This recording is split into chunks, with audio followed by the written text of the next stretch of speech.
My daughter-in-law didn't show up at my son's funeral. Hours later, she posted a picture drinking in Cancun with the gardener. The caption said, "Enjoy life while you can." That's when I received a message from my son and froze. "Dad, come to my house now."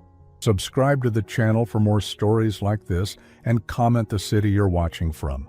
I never thought I'd bury my son alone. Standing in that funeral home on a gray Tuesday morning, watching the handful of people who came to pay their respects to Richard, I kept glancing toward the entrance, waiting, hoping.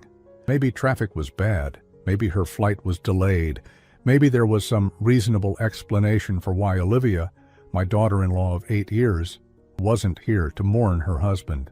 The funeral director approached me with that practiced sympathy they all master. "Mr. Morrison, should we wait a few more minutes?" I cleared my throat, trying to maintain whatever dignity I had left. "No, let's begin." 37 people came to say goodbye to my son. I counted them. 37 people who cared enough to take time from their Wednesday to honor Richard's memory. His wife wasn't one of them. I delivered the eulogy myself. What else could I do? I talked about Richard's childhood, his love for baseball, how he'd graduated summa cum laude from Northwestern, how proud I was when he started his own consulting firm. I didn't mention how he'd struggled with anxiety in recent years, or how distant he'd become from everyone, including me.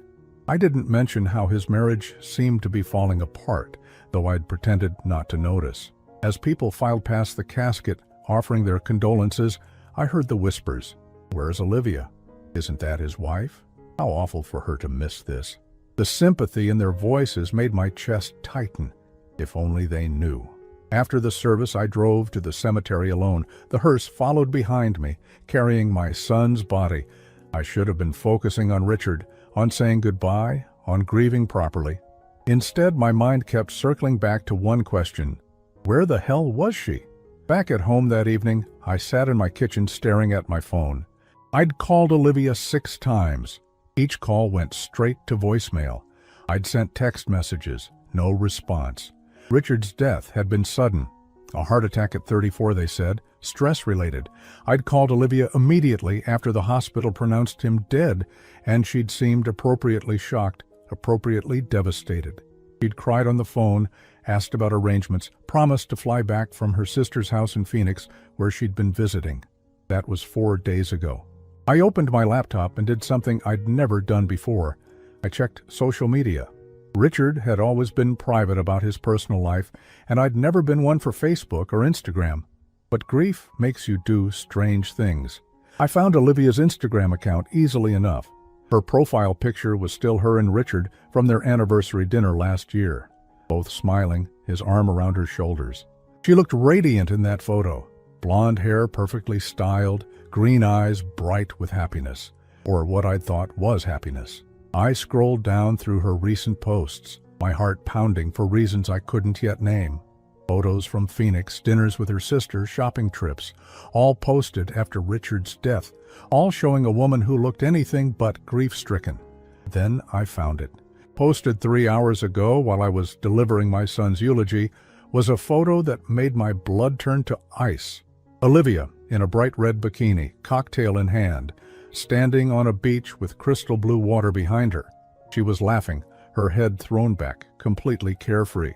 Next to her stood a man I recognized, Miguel, the gardener who'd been working on their landscaping for months. His arm was around her waist, and they were both grinning at the camera. The location tag read, Cancun, Mexico.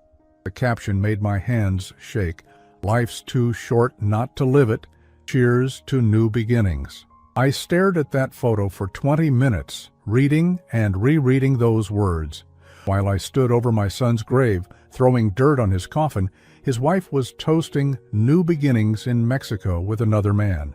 The comments were even worse. Friends congratulating her on the trip, asking if she was finally happy, telling her she deserved this. One comment from her sister made my stomach turn. So glad you're done with all that drama. Miguel is perfect for you. Done with all that drama. My son's death was drama to be done with. I closed the laptop and walked to the liquor cabinet, something I rarely did. I poured 3 fingers of whiskey and sat back down, trying to process what I'd seen. 8 years of marriage, 8 years of family dinners, holidays, birthdays. I'd watched Olivia become part of our family, had grown to care for her like a daughter. I'd even defended her to Richard when their fights got bad, telling him that marriage required patience and understanding. What a fool I'd been. My phone buzzed, a text message from an unknown number, but somehow I knew exactly who it was before I even looked. "Dad, come to my house now. We need to talk. Don't tell anyone. Richard." I dropped the phone. It clattered on the kitchen floor, the screen cracking, but I barely noticed. My hands were shaking so violently I could barely pick it up again. I read the message 3 times, then 4, then 5. It had to be some kind of mistake. A cruel joke, someone who'd gotten hold of Richard's phone. But the number was different, and who would do something so sick? I grabbed my car keys with trembling fingers. I had to see for myself. I had to know what kind of nightmare I'd stumbled into, because one thing was certain. I'd just buried my son this morning, and dead men don't send text messages. I drove to Richard's house in a daze, my mind refusing to accept what seemed impossible. The familiar tree-lined street looked the same as always, but everything felt different now. Wrong somehow.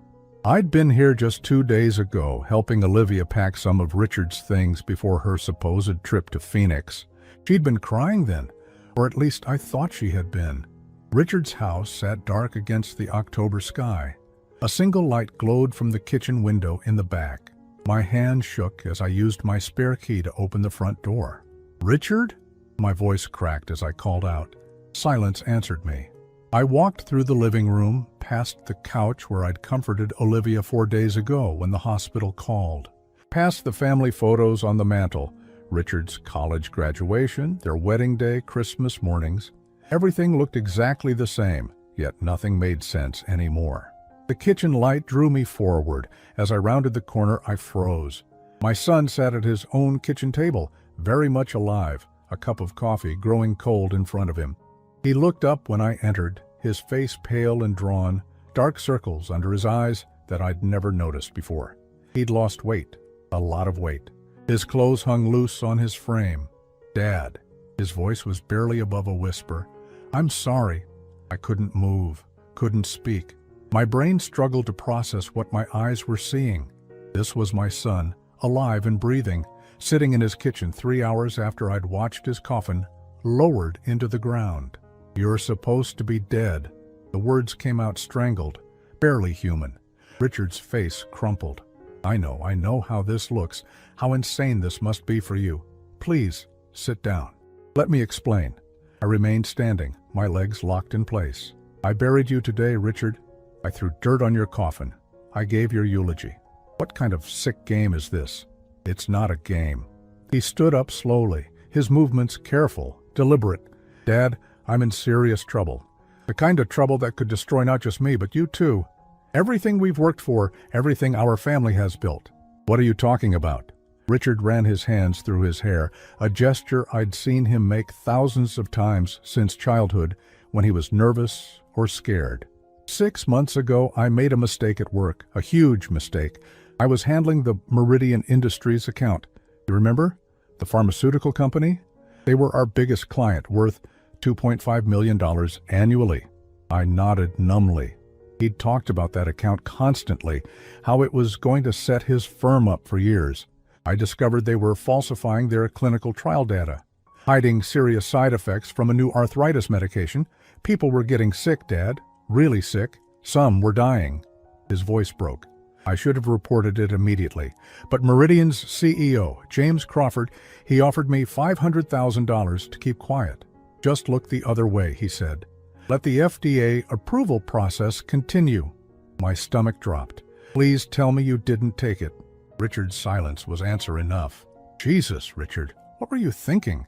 "I was thinking about Olivia's spending, about the mortgage on this house, about the debt we'd racked up trying to keep up appearances. She wanted the renovations, the new car, the vacation to Europe. $500,000 would have solved everything."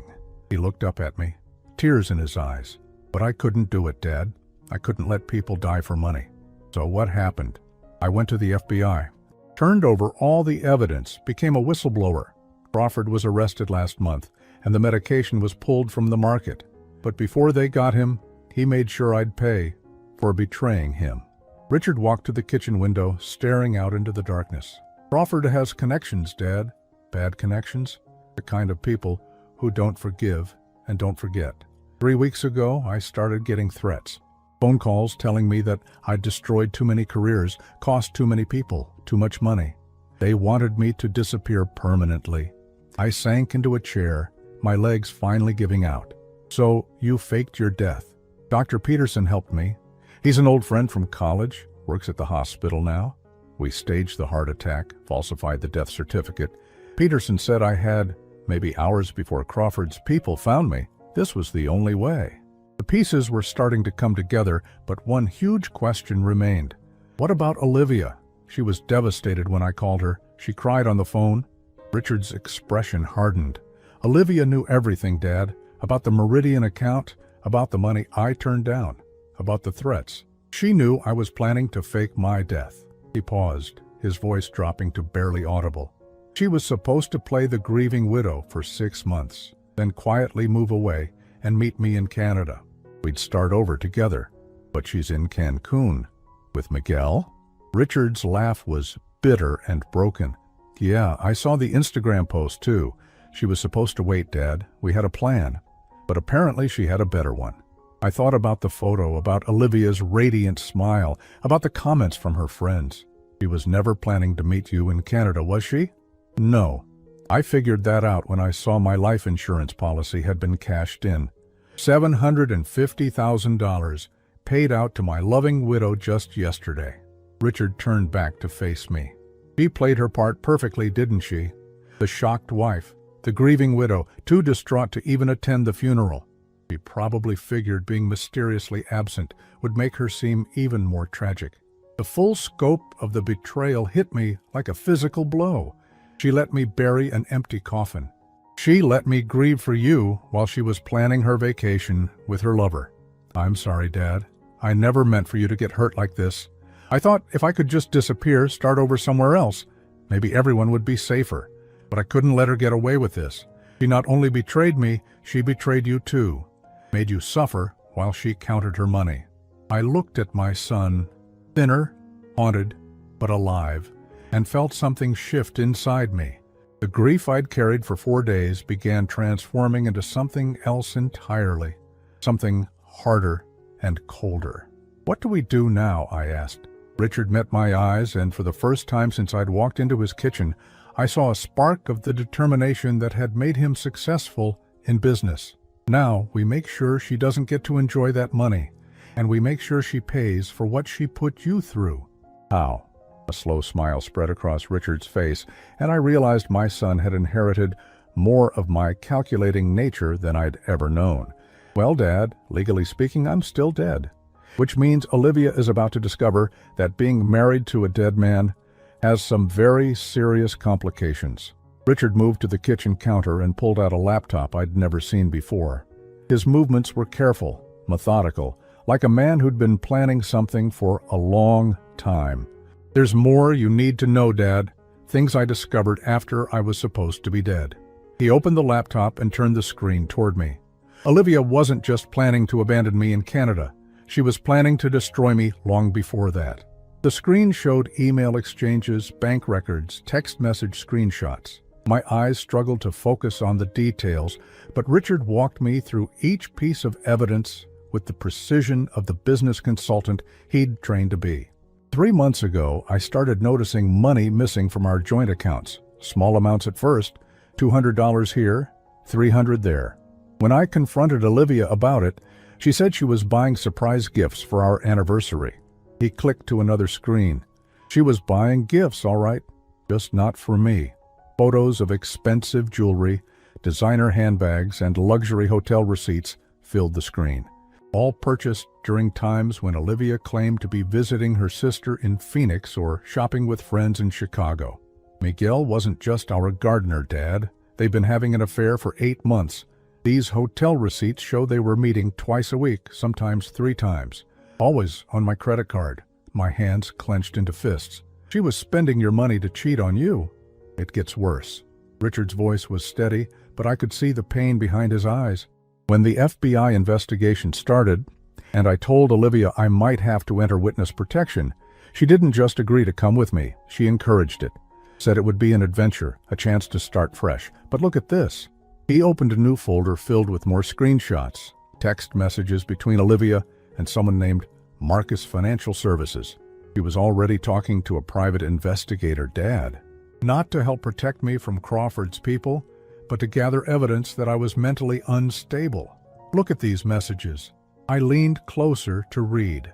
The messages were cold, calculating. Olivia describing Richard's anxiety, his drinking, his erratic behavior since becoming a whistleblower. He was building a case that he was having a mental breakdown, that he might hurt himself or others. She was going to have me committed? Worse than that? She was setting up a scenario where my death would look like suicide. A mentally disturbed whistleblower who couldn't handle the pressure and took his own life. She even researched how to make it look like I'd been planning it for months. Richard clicked to another file. Financial documents showing Olivia had taken out additional life insurance policies on him without his knowledge.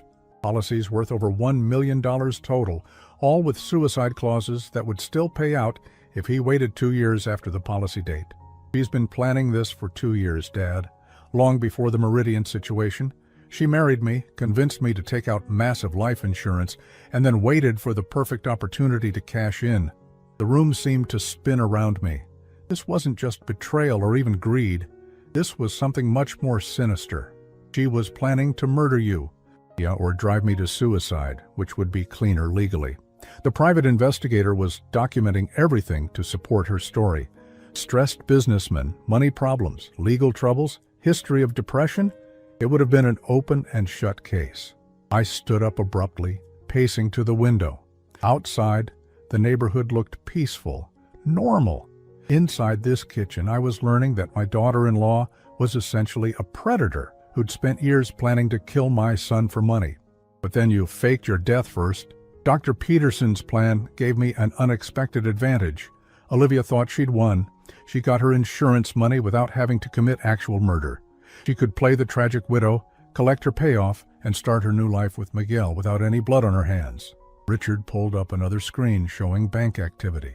She wasted no time. Insurance money deposited on Monday, $50,000 transferred to Miguel's account on Tuesday. Plane tickets to Cancun purchased Wednesday morning. She was out of the country before my body was even cold. Except your body was never cold because you were never dead. Exactly.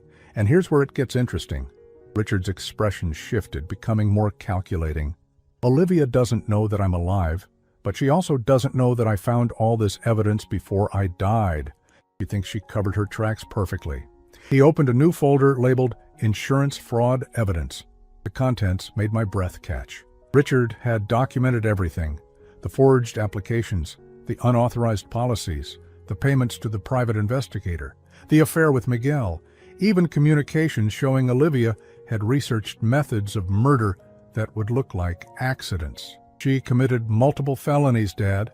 Insurance fraud, conspiracy to commit murder, theft, adultery with financial implications for the divorce proceedings she was planning to avoid by becoming a widow.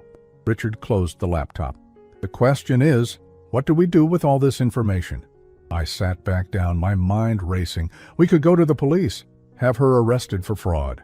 We could, but there's a problem with that approach. Richard leaned against the counter. If I reveal that I'm alive, I have to explain why I faked my death. Dr. Peterson could lose his license, maybe go to prison for falsifying records. The FBI witness protection people will be furious that I went off script, and Crawford's people will know exactly where to find me. So we're stuck. Not stuck. We just need to be smarter about this. Richard sat back down across from me. Olivia thinks she's won. She's got her money, her lover, and her freedom. She's probably planning to stay in Mexico for a few months, let the grief period pass, then come back and sell the house, liquidate everything else, and disappear forever. What's stopping her? Well, technically, she can't sell the house or access most of our shared assets while I'm legally dead. The estate has to go through probate, which takes months. But she's got the life insurance money, so she figures she can wait. Richard smiled grimly. What she doesn't know is that I documented her fraud before I died, and dead men can still file insurance claims disputes. I stared at my son, seeing a side of him I'd never witnessed before. The anxious, overwhelmed man I'd worried about for months had been replaced by someone harder, more strategic. What are you planning, Richard?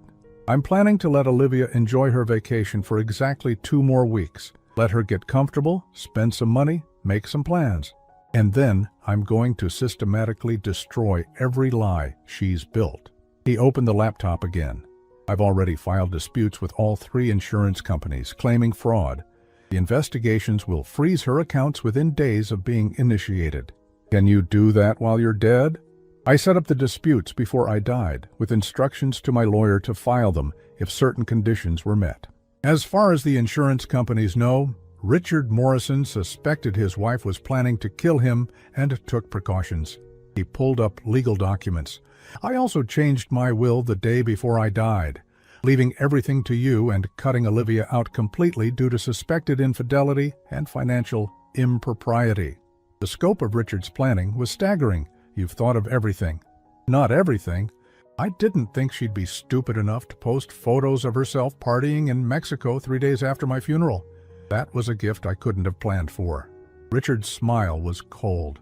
Those photos, combined with the financial records showing money transfers to Miguel, will make the insurance fraud case airtight.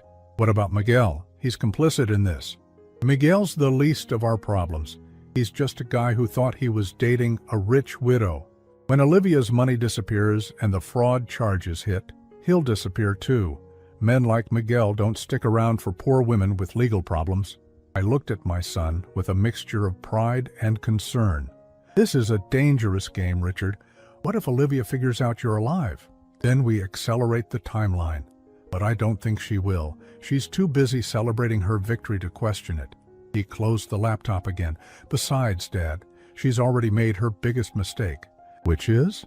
She underestimated both of us. She thought you were just a sad old man who'd grieve quietly and never ask questions. She thought I was too weak and anxious to ever fight back. Richard's eyes hardened. She was wrong on both counts. I felt something settle in my chest. A calm determination I hadn't experienced in years. What do you need me to do? For now, just keep being the grieving father. Don't change anything about your routine. But in 2 weeks, when the insurance companies freeze her accounts and she comes running back, demanding answers, I need you to be ready. Richard met my eyes. Because that's when we spring the trap. And that's when Olivia learns that some games have consequences she never saw coming. The 2 weeks that followed were the longest of my life. I had to continue playing the role of the grieving father while knowing my son was alive and hiding just 20 minutes away in a small apartment he'd rented under a false name. Every day felt like walking on a tightrope, maintaining the facade while helping Richard orchestrate what he called Olivia's reckoning.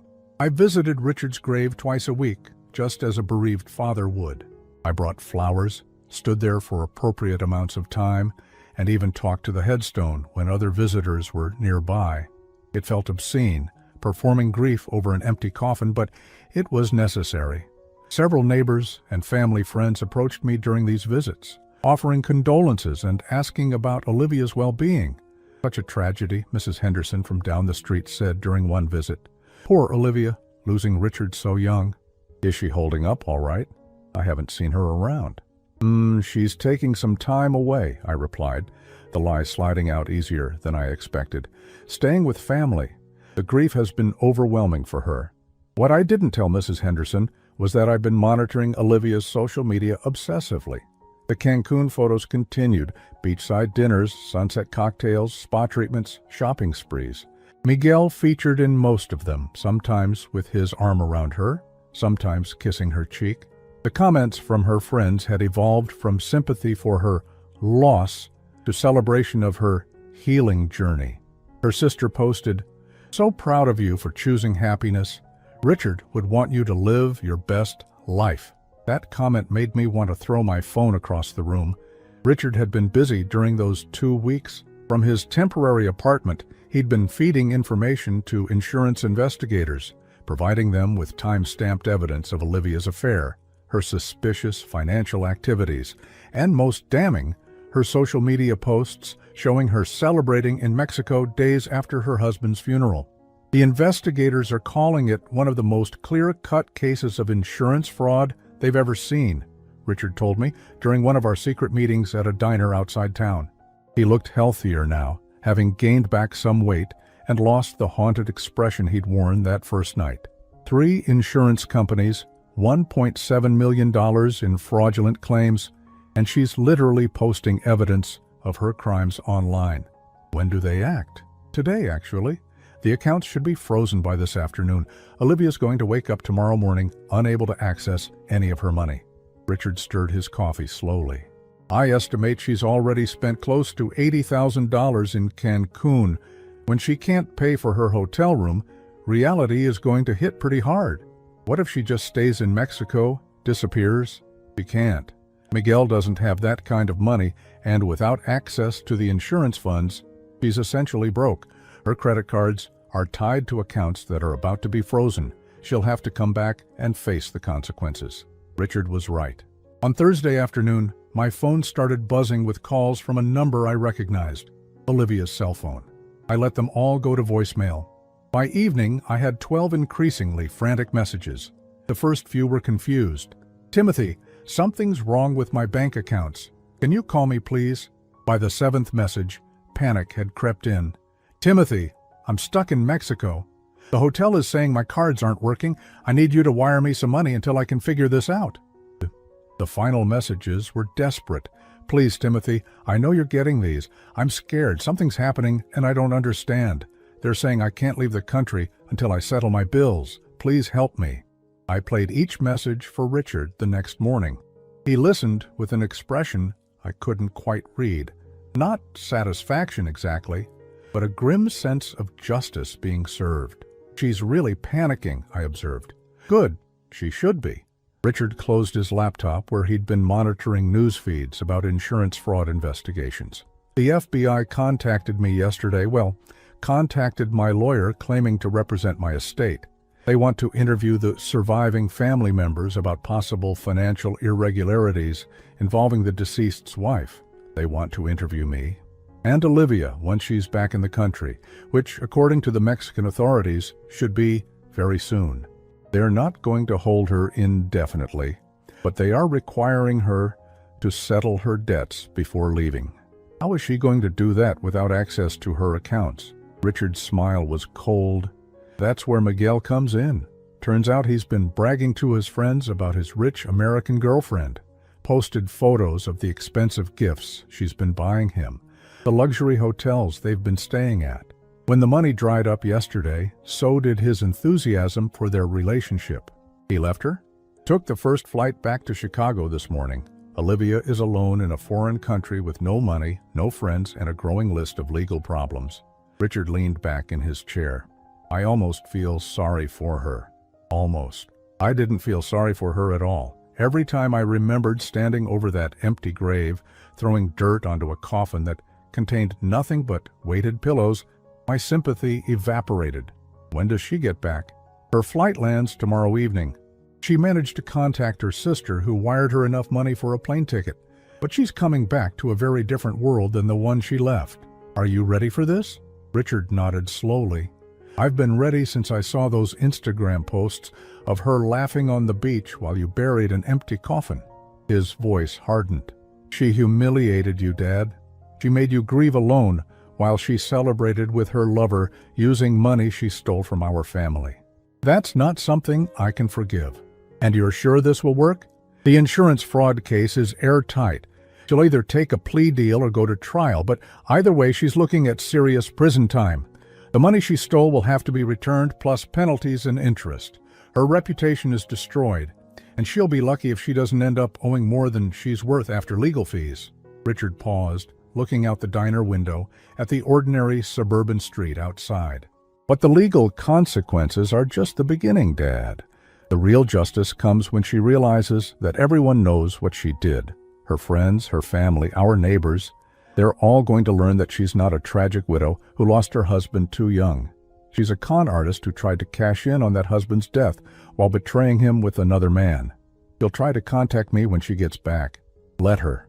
But remember, as far as you know, I'm still dead. You're just a grieving father who's slowly learning that his daughter-in-law isn't who he thought she was. Richard reached across the table and squeezed my hand.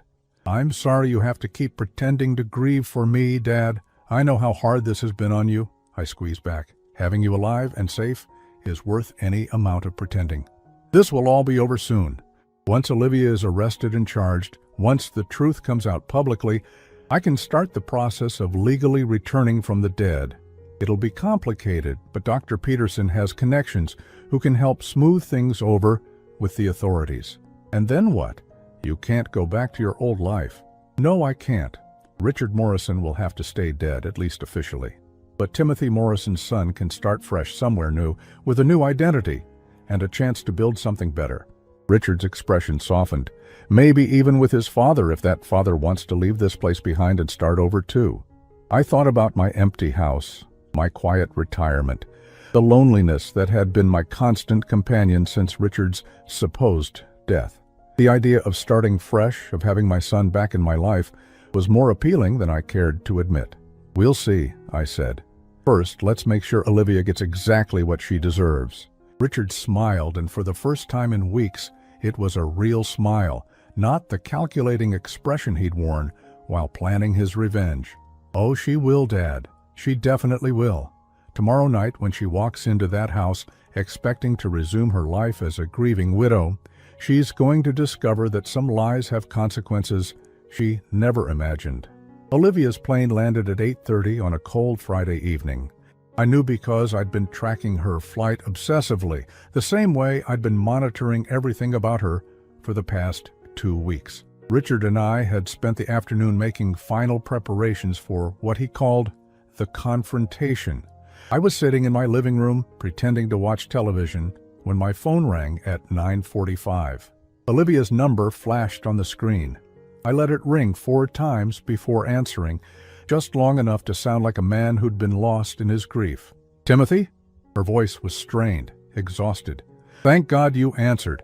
I'm so sorry I haven't been able to call. There were problems with the phone service in Mexico, and then my flight was delayed and everything has been just awful. Olivia? I kept my voice carefully neutral. I was wondering when you'd get back. I'm at the house now, but something's wrong with the locks. My key isn't working, and there's some kind of notice on the door. I can't read it properly in the dark. Her voice cracked slightly. Could you come over? I know it's late, but I'm scared to be alone right now. I glanced at the clock. Right on schedule. The locksmith Richard had hired had changed the locks that afternoon, and the notice on the door was from the FBI, informing Olivia that the house was part of an ongoing fraud investigation. I'll be there in 20 minutes, I said. Thank you, Timothy. I don't know what I'd do without you. You're the only family I have left now that Richard is... She broke off, making a sound that might have been a sob, but sounded more like exhaustion. The drive to Richard's house felt surreal. I'd made this trip hundreds of times over the years. Family dinners, holidays, helping with home repairs, babysitting their dog when they traveled. But tonight felt different. Tonight I was driving toward a reckoning that had been building for weeks. Olivia was standing on the front porch when I arrived, looking nothing like the radiant woman from the Cancun photos. Her hair was pulled back in a messy ponytail, her skin pale and drawn. She wore wrinkled clothes that looked like she'd slept in them, and her eyes were red-rimmed with exhaustion or tears, I couldn't tell which. Timothy, thank you for coming. She rushed toward me, attempting to embrace me, but I stepped back slightly. The movement was subtle, but she noticed. Her expression flickered with confusion. Let me see this notice, I said, walking past her to the front door. The FBI document was official and intimidating, full of legal language about asset freezing and ongoing investigations. I read it slowly, watching Olivia from the corner of my eye. She was pacing behind me, wrapping her arms around herself.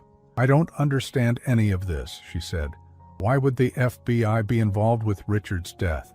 It was a heart attack, natural causes. I turned to face her fully for the first time.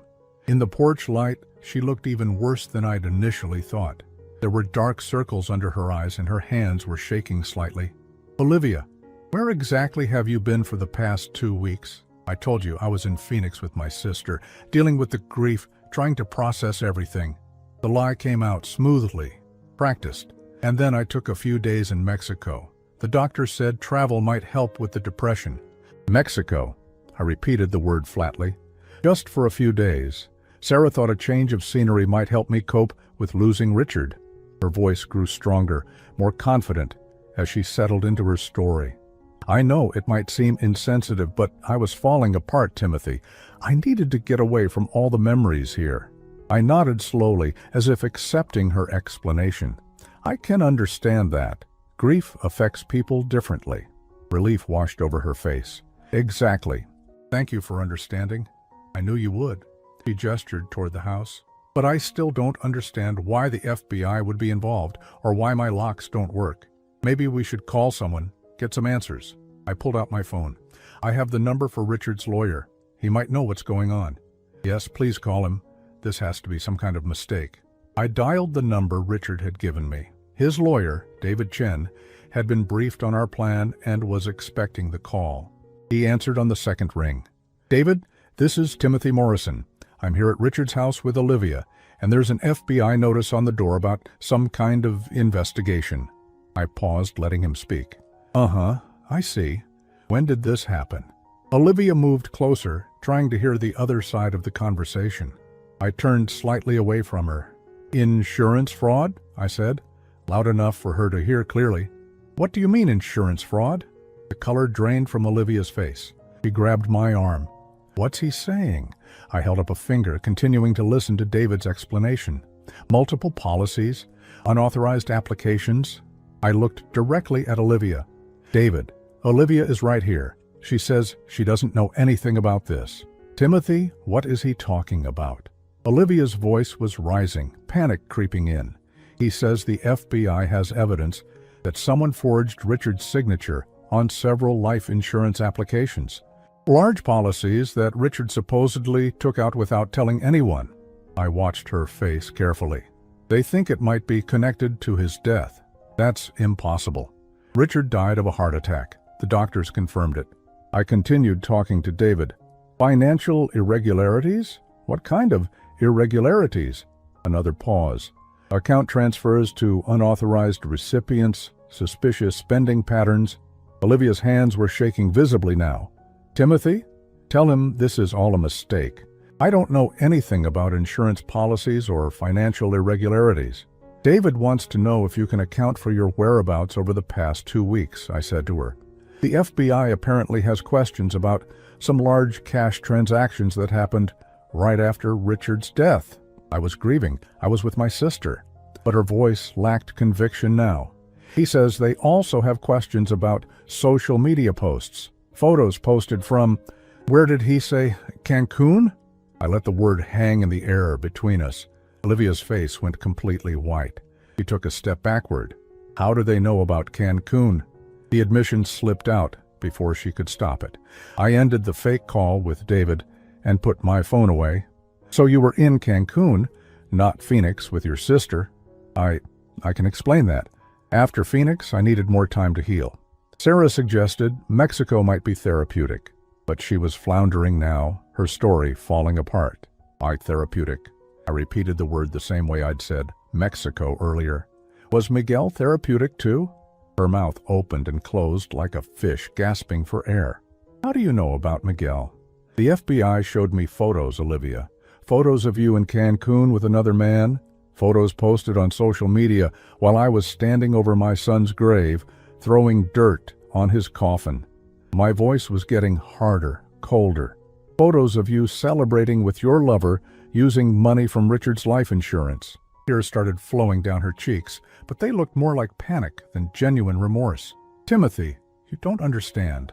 I loved Richard, but our marriage was complicated. He was distant, anxious all the time. Miguel was just a friend who helped me through a difficult period. A friend you were sleeping with for 8 months while married to my son. How do you—" She stopped, realizing she was only making things worse. "Look, I made mistakes, but Richard's dead, and nothing can change that. Can't we just move forward as family? I stared at this woman I'd welcomed into our family 8 years ago. This woman I'd defended to Richard when their fights got bad. This woman who'd stood in my kitchen 4 days after my son's death, crying in my arms about how much she missed him. You're right about one thing, Olivia. Nothing can change the past. Nothing can change the fact that you let me bury my son alone while you were partying with your boyfriend in Mexico. I turned toward my car. The FBI will be in touch. I suggest you get a good lawyer. Timothy, wait, please, you have to help me. I don't have anywhere else to turn. I stopped and looked back at her one last time. You should have thought about that before you decided to cash in on Richard's death. I drove away, leaving her standing alone on the porch of the house she could no longer enter. In my rearview mirror, I saw her collapse onto the front steps, her head in her hands. But I wasn't done yet. Neither was Richard. 20 minutes later, I pulled into the parking lot of Richard's temporary apartment. He was waiting by the window, and I could see the tension in his shoulders even from a distance. This was the moment we'd been building toward for 2 weeks. How did she look? He asked as I climbed the stairs to his second-floor unit. Terrified, exhausted, caught. I sat down heavily in his small living room. She tried to lie at first, but when I mentioned the FBI photos and Miguel, she fell apart. Good. She needs to understand that her actions have consequences.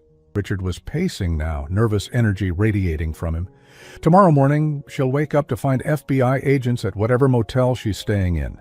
They'll arrest her on insurance fraud charges, and that's when the real consequences begin. Are you ready for what comes next? Richard stopped pacing and looked at me directly. Dad, I've been dead for 2 weeks. Tomorrow, I get to come back to life and watch the woman who betrayed us both face justice for what she's done. His expression was grim but determined. I've never been more ready for anything in my life. Outside, snow began to fall, covering the parking lot in a thin layer of white. Tomorrow would bring the final act of our carefully orchestrated plan, and Olivia would learn that some betrayals carry a price she never imagined she'd have to pay.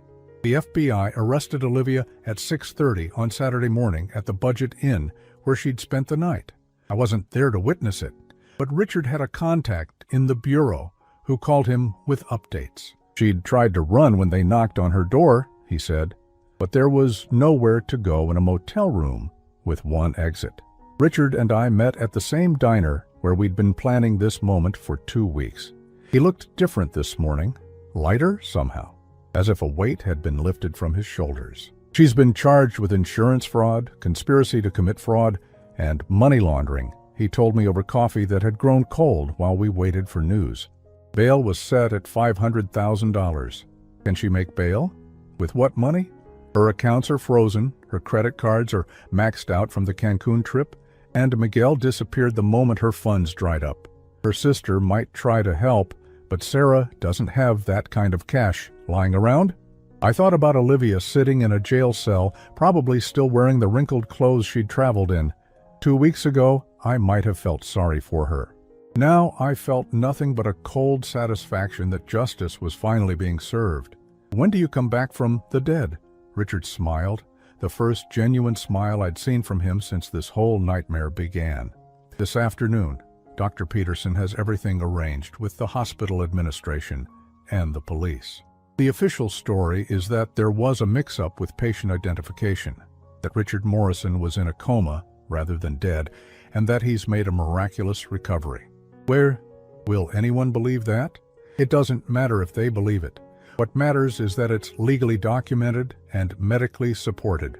Dr. Peterson has colleagues who will swear to the confusion, and the hospital's lawyers have already agreed to treat it as a medical error rather than fraud. Richard leaned forward. The beauty of it is that once I'm officially alive again, all of Olivia's insurance claims become void automatically.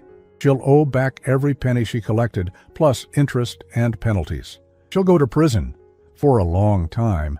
David thinks she's looking at 10 to 15 years, especially if she refuses to cooperate with the investigation into the other fraudulent policies. Richard's expression hardened. And she'll cooperate, because she's going to learn some very interesting information about her boyfriend, Miguel. What kind of information? Miguel wasn't just a gardener having an affair with a married woman. He's been running a long con targeting lonely wives in wealthy suburbs. Olivia is the third woman he's seduced and convinced to defraud their husband's life insurance. The FBI has been tracking him for 18 months. The scope of Olivia's stupidity was staggering. She thought she was playing Richard, but Miguel had been playing her all along. She was just another mark. Exactly. Miguel probably encouraged her to take out those extra insurance policies, helped her research ways to make Richard's death look natural, maybe even suggested the mental instability angle. Richard shook his head. She thought she was the predator, but she was just prey for a bigger predator. Where is Miguel now? Mexico probably, or maybe Costa Rica, somewhere without an extradition treaty. But the FBI will catch up to him eventually. Richard looked out the diner window at the gray October morning. The important thing is that Olivia is going to realize she threw away 8 years of marriage, destroyed her life, and went to prison, all for a man who never cared about her at all. At 2 o'clock that afternoon, I drove to the hospital to witness my son's resurrection. Dr. Peterson met me in the lobby, looking nervous but determined.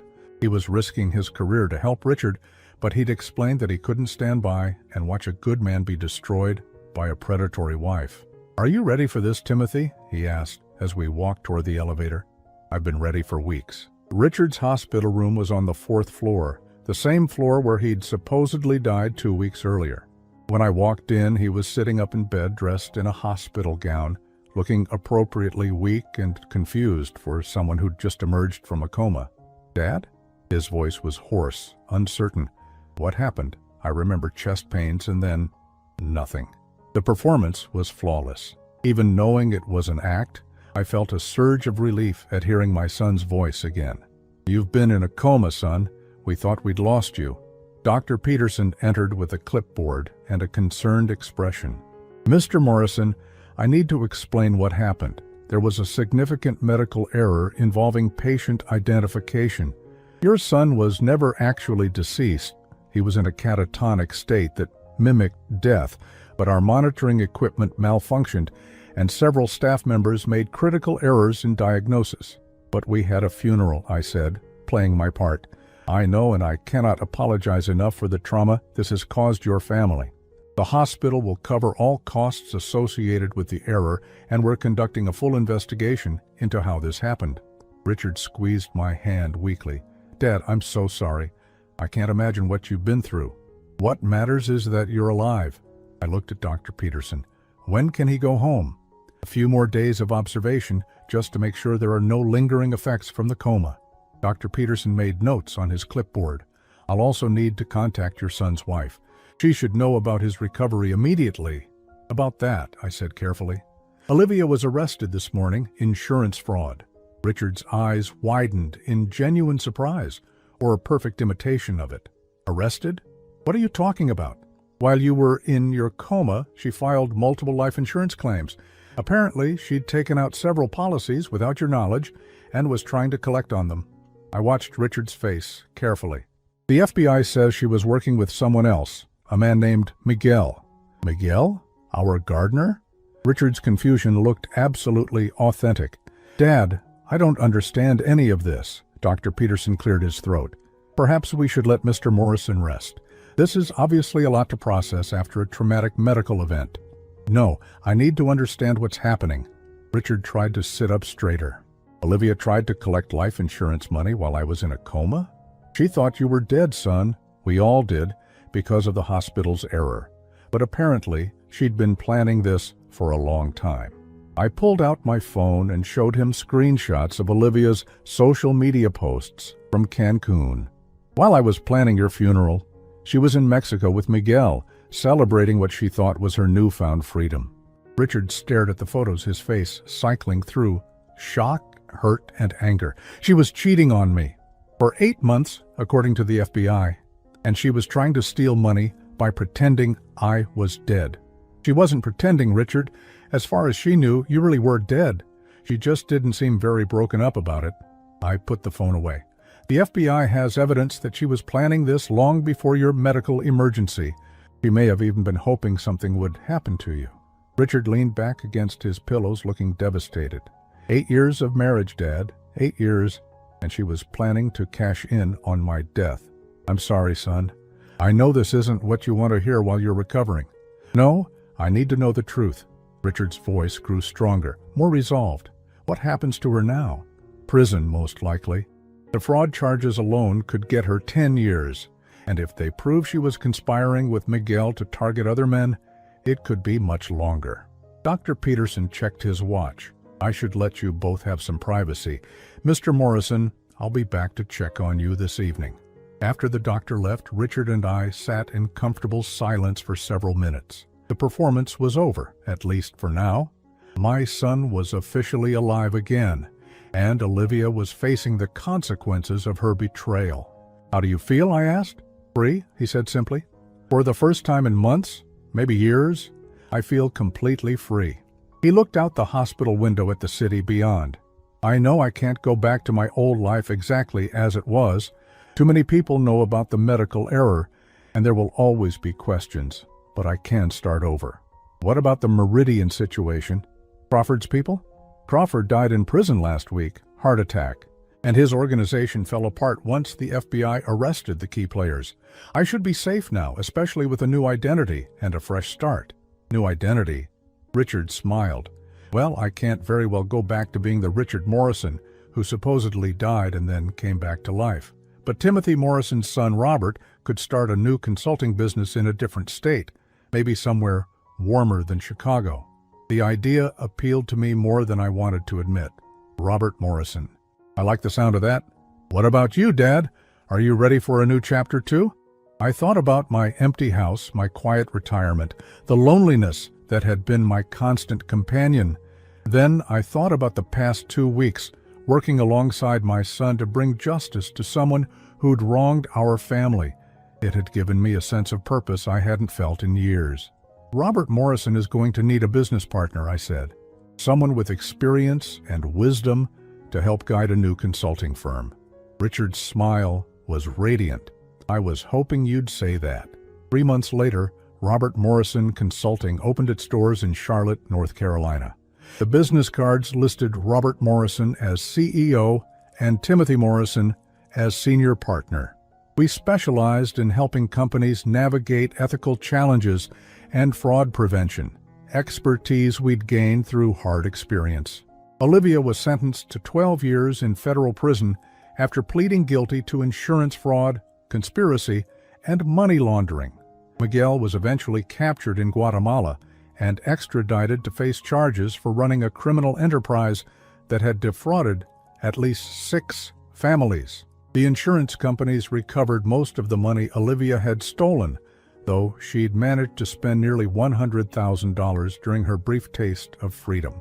On the anniversary of Richard's supposed death, we visited the cemetery where an empty coffin still lay buried under a headstone bearing my son's name. We brought flowers, not out of morbid humor, but as a reminder of how close we'd come to losing each other forever. Do you ever regret it? Richard asked as we stood beside the grave. Everything we put Olivia through? I thought about the question seriously. I regret that it came to this. I regret that she made the choices she made. But I don't regret protecting our family from someone who would have destroyed us both without a second thought. Richard nodded. She had every opportunity to be honest, to work through our problems, to build a real life together. Instead, she chose deception and betrayal. The consequences were her own doing. As we walked back to our car, I reflected on how much had changed in 1 year. I'd lost a son and gained him back. I'd lost a daughter-in-law and gained my freedom from her manipulation. I'd lost my quiet retirement and gained a new purpose, a new business, and, most importantly, a deeper relationship with the son I'd almost lost forever. Olivia had tried to profit from what she thought was Richard's death, but in the end, his resurrection had given us both a new life. Justice, I realized, sometimes comes in the most unexpected forms.